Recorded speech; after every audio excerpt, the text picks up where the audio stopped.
Hello everyone, this side सी सोनाली जिंदल। हमने जो है एक न्यू इनिशिएटिव स्टार्ट किया है 15 मिनट सीरीज। इसके अंदर जो है हम मेंस के लिए जो जीएस का सिलेबस है उसको रिवाइज करने की कोशिश करेंगे। और फर्स्ट जो टॉपिक्स हमने लिए हैं वो जीएस 2 का सेपरेशन ऑफ पावर टॉपिक लिया है।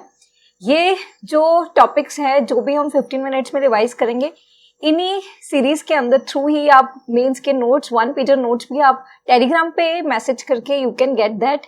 एंड इनफैक्ट वीडियो देखते हुए आप खुद के भी नोट्स बना सकते हो और it will definitely help you in writing mains answers. और जो भी इंपॉर्टेंट टॉपिक्स रहेंगे और जो एक्सपेक्टेड क्वेश्चंस रहते हैं जो मेंस में पूछे जा सकते हैं, हम उसको टारगेट करेंगे। मेंस 2024 को हम टारगेट कर रहे हैं इस सीरीज के अंदर, लेकिन अगर मेंस 2025 के लिए भी अगर कोई इसको वॉच करता है वो उसको भी हेल्पफुल होगा, क्योंकि ये जो वो टॉपिक्स हैं जो ऑल्टरनेट ईयर्स या 1-2 सालों बाद यूपीएससी द्वारा पूछे जाते हैं। और ये बेयर मिनिमम है जो आपका जीएस 2 के अंदर प्रिपेयर्ड होना चाहिए या मेंस के अंदर ये प्रिपरेशन होनी चाहिए।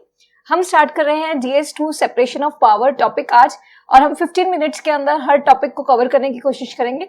इसके अंदर फर्स्ट जो है सेपरेशन ऑफ पावर, आपको पता होना चाहिए पहले तो what do you mean by separation of power. आपने अगर प्रीलिम्स के लिए डीपीएसपीज रिवाइज किए होंगे तो वहां पे आपने आर्टिकल 50 सुना होगा, जहां पे there is a separation between executive and judiciary. So it is focusing on the separation of power. What we are trying to do, जो 3 लेग्स है स्टेट की, one is legislature, executive and judiciary, these 3 are separated. और यहाँ पे जो है इनकी powers को सेपरेट करना, इसको कह देते हैं सेपरेशन ऑफ पावर। अब बात आती है कि जैसे कि legislature it enacts laws, executive implement the law, और जुडिशरी जो है एडजुडिकेट करता है। क्योंकि अगर एक जो लेग है दूसरे में इंटरफेयर करेगी तो उसके कारण क्या प्रॉब्लम क्रिएट होती है आप जानते हैं, वो इंडिपेंडेंस नहीं रहती।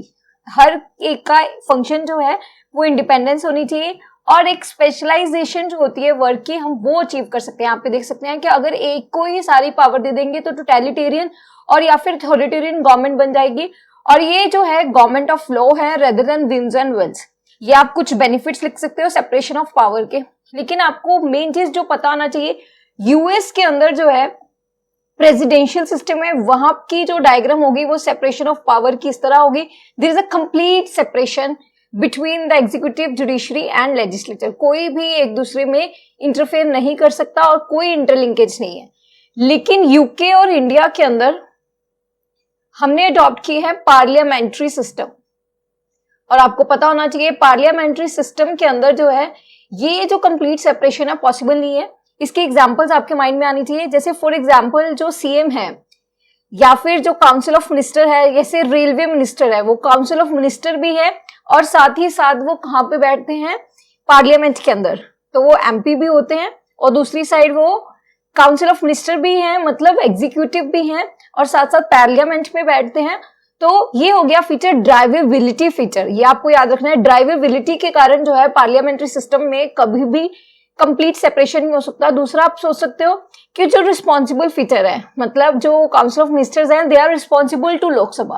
तो ये मीनिंग आपने समझा कि अगर हम डायग्राम बनाते हैं इंडिया के लिए तो यहाँ पे जो है एक इंटरलिंकेज है बिटवीन द जो बॉडीज हैं। आप इसको देख सकते हो कि there is a checks and balances. यहाँ पे आप देख सकते हो Indian model of checks and balances. You have to write के as India has adopted the parliamentary system, so there can't be a tight separation of power, rather there are checks and balances. आप इस तरह का mention कर सकते हो। Difference पूछा जा सकता है यूएस और इंडियन मॉडल के अंदर, ब्रिटेन और इंडिया के अंदर भी आ सकता है कि सिमिलैरिटी क्या है, तो वहां पे भी आपके दिमाग में आना चाहिए कि हमने पार्लियामेंट्री सिस्टम अडॉप्ट किया है, इसलिए जैसे यूके के अंदर जो है कंप्लीट सेपरेशन ऑफ पावर नहीं है, वैसे हमारे में भी नहीं है। इस तरह जो है आप इसको यूज कर सकते हो इसको। अब हमने जो है सेपरेशन ऑफ पावर को समझा कि जो एक पावर है, लेजिस्लेचर अपना काम करेगा, एग्जीक्यूटिव अपना, जुडिशरी अपना। After seeing the checks and balances हम देखेंगे कौन से आर्टिकल्स हैं जो कि सेपरेशन ऑफ पावर को भी और है जो कॉन्स्टिट्यूशन में रिफ्लेक्ट करते हैं। चेक्स एंड बैलेंसेस के एग्जांपल्स देखते हैं। ये मैंने कुछ डायग्राम्स इंक्लूड किए हैं, इसके अंदर आपको एक लेग का दूसरे लेग के अंदर कैसे इंटरलिंकेज है वो एग्जांपल्स मिल जाएंगी, जैसे कि जुडिशरी और लेजिस्लेचर का। पहले इसको डिस्कस करते हैं। लेजिस्लेचर कैसे जुडिशरी में इंटरफेयर करता है, आप यहां से देख सकते हो। लेजिस्लेचर जो है आप सोचेंगे कि फिक्स नंबर ऑफ जो जजेस हैं कितने होंगे, ये लेजिस्लेचर डिफाइन करता है। इनफैक्ट प्रीलिम्स के अंदर भी पूछा गया है, नंबर ऑफ जजेस अगर सुप्रीम कोर्ट के अंदर इंक्रीज करने हैं तो उसके लिए क्या चाहिए, पार्लियामेंट्री अमेंडमेंट चाहिए लॉ के अंदर। तो ये भी प्रीलिम्स के अंदर पूछ रखा है, तो वहां से आपको मिल सकता है। और साथ साथ जो है अगर रिमूवल ऑफ जजेस है तो वो भी article 124 you can think of it. Appointment भी जो है इसी के थ्रू होती है, प्रेसिडेंट अपॉइंट करते हैं। अब आ जाता है जुडिशरी लेजिस्लेचर के अंदर कैसे इंटरफेयर करती है। ये तो जनरली हमें एग्जांपल्स मिल जाती हैं। यहाँ पे फर्स्ट आता है जुडिशियल रिव्यू। आर्टिकल 13 के अंदर जो है जुडिशरी जो है, अगर लेजिस्लेचर ने कोई भी लॉ बनाया है that are not valid as per the constitution और जो फंडामेंटल राइट्स को हर्ट करे, तो वो जुडिशियल रिव्यू में जा सकता है। इनफैक्ट बेसिक स्ट्रक्चर आपको सुना होगा, केशव नंदा भारती केस, आप ये सब भी मेंशन कर सकते हो। विशाखा गाइडलाइंस, ये वन ऑफ द एग्जांपल है जो कि आप सेक्सुअल हरासमेंट के लिए जो गाइडलाइंस निकाली थी, इसमें बेसिकली बताया था कि you have to make up a law following this guidelines for saving the women in the work place area. And article 142 ये जनरली न्यूज के अंदर रहता है, ये आप कोट कीजिए। अब जो हमारी सीरीज के अंदर ये टारगेट किया जाएगा कि आपको रिवाइज करते हुए आर्टिकल्स भी साथ में मिले, ताकि आपका मेन आंसर जो है एक लेम ना लगे। और GS2 के अंदर यू नो कि वैल्यू एडिशन में सबसे इंपॉर्टेंट जो है आर्टिकल है, वहां पे फैंसी वर्ड से भी ज्यादा इंपॉर्टेंट है कि आप आर्टिकल्स का यूज करें। तो आर्टिकल 142 आप मेंशन कर सकते हो for the complete justice. Then आता है मूविंग टू एग्जीक्यूटिव और लेजिस्लेचर में रिलेशन। एग्जीक्यूटिव जो है लेजिस्लेचर में कैसे इंटरफेयर करता है। एग्जीक्यूटिव आप सोच सकते हो कि president can dissolve the parliament.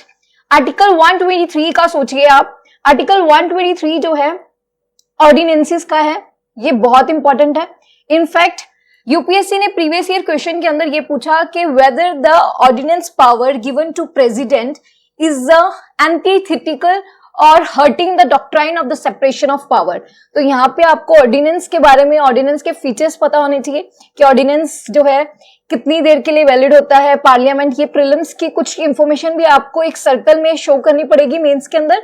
और उसके बाद जो है उसके पॉजिटिव नेगेटिव, आप obviously you can think ordinance जरूरत है जब parliament is not in the session, और जो है बिल लाना जरूरी हो जाए, जैसे कि कोविड-19 के दौरान पे डॉक्टर्स की प्रोटेक्शन के लिए बिल था, तो इसलिए ऑर्डिनेंसेस इंपॉर्टेंट होते हैं। बट स्टिल अगर ऑर्डिनेंस का रीप्रोलिमिगेशन हो, अगर बार बार ऑर्डिनेंस को पास कर दिया जाए तो बाईपास कर रहा है वो पार्लियामेंट्री सिस्टम को, उसके कारण क्या हो गया, we are hurting the power of the legislature, जबकि एग्जीक्यूटिव के पास वो पावर नहीं होनी चाहिए। तो इसके पॉजिटिव नेगेटिव आपको सोचने आने चाहिए। इसके बाद जो आता है ये drivability, we have already discussed कि एग्जीक्यूटिव जो है लेजिस्लेचर में कैसे करता है, क्योंकि जो एग्जीक्यूटिव है they are driven from the legislature. Then legislature कैसे एग्जीक्यूटिव में करता है, under article 75 no confidence motion. No confidence motion pass किया जा सकता है बेसिकली लोकसभा के द्वारा, और उसको जो है रिजाइन करना पड़ेगा काउंसिल ऑफ मिनिस्टर्स को। इम्पीच किया जा सकता है प्रेसिडेंट का, आर्टिकल 61। और question hour parliamentary committees. In fact when we will discuss about the parliamentary system और इसके इश्यूज, वहां पे भी हम इन जो है डिवाइसेस का यूज करेंगे। इनफैक्ट अगर क्वेश्चन इस तरह का भी आ सकता है, what are the tools used by the legislature to put a check on the executive. तो वहां पे भी आपको चेक्स एंड बैलेंसेस ही सोचने हैं कि what are the systems used by the legislature to put a check on the executive. और क्यों जरूरी है ये एग्जीक्यूटिव के ऊपर चेक रखना, क्योंकि अकाउंटेबिलिटी को मेंटेन करने के लिए there is a need of the strong legislature. तो यहाँ पे जो है क्वेश्चन आर, पार्लियामेंट्री कमिटीज, जो भी 0R है या कोई भी क्वेश्चंस पूछे जाते हैं पार्लियामेंट के सेशन के अंदर, उस तरह के devices you have to mention. और इनफैक्ट मनी बिल के इश्यूज जो हैं आप वो भी आपको पता होना चाहिए। जब हम पार्लियामेंट्री सिस्टम के इश्यूज करेंगे तो वहां पे कवर होंगे। Then we are coming to executive और जुडिशरी का रिलेशन। एग्जीक्यूटिव जुडिशरी के अंदर कैसे करता है मैंने बता दिया है, आर्टिकल 124 अपॉइंटमेंट ऑफ जजेस, आर्टिकल 72 और 161 जो मर्सी पावर है, पर प्रेसिडेंट के पास मर्सी पावर है। अब प्रीलिम्स की इंफॉर्मेशन आपको ऑलरेडी पता होगी, वहां पे आप पढ़ चुके होंगे कि जो पार्डनिंग पावर्स है गवर्नर और प्रेसिडेंट की कैसे डिफरेंट है। ऑल्दो मेंस के अंदर भी बाय चांस ऐसा फैक्चुअल क्वेश्चन आ जाता है, लेकिन आपको मेंस के लिए ये प्रिपेयर करना है मर्सी पावर की नीड है या नहीं।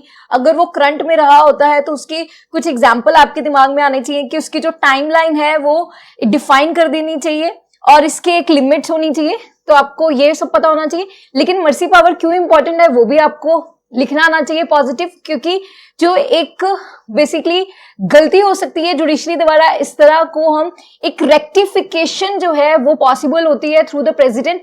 तो 72 और 161 जो है article pardoning powers of the governor है, 72 जो है प्रेसिडेंट, ये भी जुडिशरी का फंक्शन परफॉर्म करते हैं। इनफैक्ट ट्रिब्यूनल्स जो हैं ये भी जो हैं although they are executive but they are performing the role of the जजेस। और जब हम आगे मूव करेंगे GS2 के अंदर तब भी आपको ट्रिब्यूनल्स के बारे में भी पता होना चाहिए कि ट्रिब्यूनल्स जो है इसका पॉजिटिव पता होना चाहिए, बिकॉज दीज आर नीडेड, क्योंकि वैकेंसी है जुडिशरी के अंदर डिलेज हैं। आपको पता होना चाहिए कि ऑलमोस्ट 4 करोड़ केसेस जो है पेंडिंग है, तो जुडिशरी फास्टन कर देते हैं, faster the speed of justice. और ये इंपॉर्टेंट है, you can mention about the article जो फ्री लीगल एड है वो आपको मेंशन करना आना चाहिए, यहाँ पे आप आर्टिकल मेंशन कर सकते हैं। उसके बाद जो है आपको नेगेटिव्स पता होने चाहिए, because this is against the separation of power. What I am saying, separation of power directly आपके सिलेबस के अंदर मेंशन्ड है, डायरेक्ट क्वेश्चन आया है 2019 में, तब भी आपको इसके पॉइंट्स आने चाहिए। लेकिन जब एक पर्टिकुलर क्वेश्चन बनता है वहां पे आपको separation of power as a point mention करना आना चाहिए। जैसे फॉर एग्जांपल अगर पूछा ऑर्डिनेंसेस, उसका क्या नेगेटिव है, then mention in the negative side कि it is against the separation of power. Tribunals आया, then you can mention it is against the separation of power. Mercy power के अंदर भी मेंशन कर सकते हो। तो सेपरेशन ऑफ पावर के लिए जो पॉजिटिव रहेगा कोई स्टेप, तो आप पॉजिटिव साइड ये वर्ड को यूज करिए, इसकी एज अ जो वो कैब है उसको यूज करना आना चाहिए आपको। देन आता है एग्जीक्यूटिव। एग्जीक्यूटिव के अंदर आपको पता होना चाहिए कि जो एग्जीक्यूटिव है उसके अंदर जुडिशरी कैसे एंटर करती है। Judicial activism. इनफैक्ट यूपीएससी ने डायरेक्ट जुडिशियल एक्टिविज्म पे जो है क्वेश्चन बनाया है। जुडिशियल एक्टिविज्म का मतलब होता है जब judiciary out of the way जाके, अपने डोमेन से बाहर जाके, जैसे आप मान लो कि कोई केस है, जनरली जो है फैक्ट्स के बेसिस पे उसको देखा जाता है वेदर इट इज राइट और रॉन्ग, बट जब जुडिशरी ये देखती है कि उसके डोमेन से बाहर जाके उसको whether it is the valid as per the due process of law और नॉट। जैसे आपको पता होगा प्रोसीजर एस्टेब्लिश्ड बाय लॉ है हमारे कॉन्स्टिट्यूशन के अंदर। ड्यू प्रोसेस ऑफ लॉ जो है हमने मिनर्वा मिल्स केस के बाद इसको अडॉप्ट किया था। Due process of law comment section के अंदर मेंशन कीजिए, ये प्रीलिम्स की इंफॉर्मेशन है, ये हमने कहां से अडॉप्ट किया है। और प्रोसीजर एस्टेब्लिश्ड बाय लॉ में बता देती हूँ, ये हमने जापान से लिया है। जुडिशियल एक्टिविज्म के अंदर जो है जब जुडिशरी एग्जीक्यूटिव के डोमेन में जाके कुछ भी एक इस तरह की गाइडलाइंस देती हैं जो कि एग्जीक्यूटिव कर सकता था, रूल्स बना देती है, तब वो आ जाता है judicial activism. In fact judicial activism के अंदर ही हम आर्टिकल 142 जो हमने बात की थी, जब कंप्लीट जस्टिस के लिए जब जुडिशरी जो है रोल प्ले करती है। For example right to environment को, right to life and liberty जो पर्सनल लिबर्टी आर्टिकल 21 है, राइट टू प्रिवेसी, ये सारे किस चीज के एग्जाम्पल हैं, जुडिशियल एक्टिविज्म भी कह सकते हो। अब इसमें क्या आता है, there is a very minute difference between these. In fact जब हम स्पेसिफिकली जुडिशियल एक्टिविज्म पे एक 15 मिनट सीरीज बनाएंगे वहां पे डिटेल में डिस्कस करेंगे, लेकिन हमें पता होना चाहिए कि जुडिशरी को जुडिशियल ओवर रीच से बचना चाहिए और जो भी है सब को अपने डोमेन में वर्क करना चाहिए। लेकिन इसके कुछ एग्जाम्पल्स देखेंगे कि कैसे जुडिशरी एग्जीक्यूटिव के डोमेन में एंटर करता है। आर्टिकल 142 और आर्टिकल 13 भी यहाँ पे कोट किए जा सकते हैं। इसके कुछ एग्जाम्पल, जुडिशियल ने जब लेजिस्लेशन ही खुद बना दिया, जबकि वो गाइडलाइंस बनाए तो वो सही रहता है, जैसे विशाखा गाइडलाइंस। जैसे अरुण गोपाल केस के अंदर सुप्रीम कोर्ट ने जो है टाइम फिक्स कर दिया for bursting the Diwali crackers. Nilabati case के अंदर जो सुप्रीम कोर्ट ने basically civil liberties of the prisoners के लिए गाइडलाइंस इशू की। श्याम नारायण जो चौकसी केस था, यहाँ पे जो नेशनल एंथम है प्ले करना मूवीज के पहले, इसके रिगार्डिंग आया। आपको पता होगा प्रीलिम्स के अंदर भी ये बहुत पहले क्वेश्चन पूछा गया था, whether it can be made compulsory के नेशनल एंथम के दौरान जो है स्टैंड होना इंपॉर्टेंट है या नहीं, मतलब इसको कंपल्सरी किया जा सकता है नहीं। बहुत सारे अरेस्ट देखे गए थे साउथ इंडिया के अंदर। अब यहाँ पे जो है फाइनली टेक ये लिया कि आर्टिकल 25 से लेके 28 को ये हर्ट करता है, ये पर्सन की विल होनी चाहिए। अब इसके बाद आता है liquor ban on the highways, ये भी जुडिशरी ने डाला था। तो ये कुछ एग्जांपल्स आप जुडिशियल एक्टिविज्म या जुडिशियल लेजिस्लेशंस के रिगार्डिंग मेंशन कर सकते हो, लेकिन हम स्पेसिफिक जो है जुडिशियल एक्टिविज्म और ओवररीच पे स्पेसिफिक वीडियो बनाएंगे। अब हमने रिवाइज किया है सेपरेशन ऑफ पावर, हम दोबारा से रिकैप कर लेते हैं 1 मिनट के अंदर। लेजिस्लेचर क्या रोल करता है, एग्जीक्यूटिव क्या करता है, जुडिशरी क्या रोल प्ले करता है। इसके अंदर जो है आपको कुछ आर्टिकल्स मेंशन करने आने चाहिए, आप ट्रायंगल के अंदर दिखा सकते हो। जो जुडिशरी है, एग्जीक्यूटिव, इसका सेपरेशन आर्टिकल 50 कोट कर सकते हो और आर्टिकल 360 जहां पे प्रेसिडेंट और governor are not answerable to court. Executive और लेजिस्लेचर के अंदर यू कैन मेंशन आर्टिकल 53 जहां पे president enjoy the immunity from the civil and criminal liabilities. अब ये जो है आर्टिकल आप ऑल्दो लक्ष्मीकांत या आपने कहीं से भी पॉलिटी कवर की होगी वहां पे देखे होंगे, लेकिन मेंस के अंदर हमें एक कंपाइलेशन चाहिए होता है, हम उसको प्रोवाइड कर रहे हैं। You already know these articles but you have to mention them in mains as well. अब जुडिशरी और लेजिस्लेचर के अंदर भी यही है कि वो आर्टिकल 121 और 122 कोट कीजिए।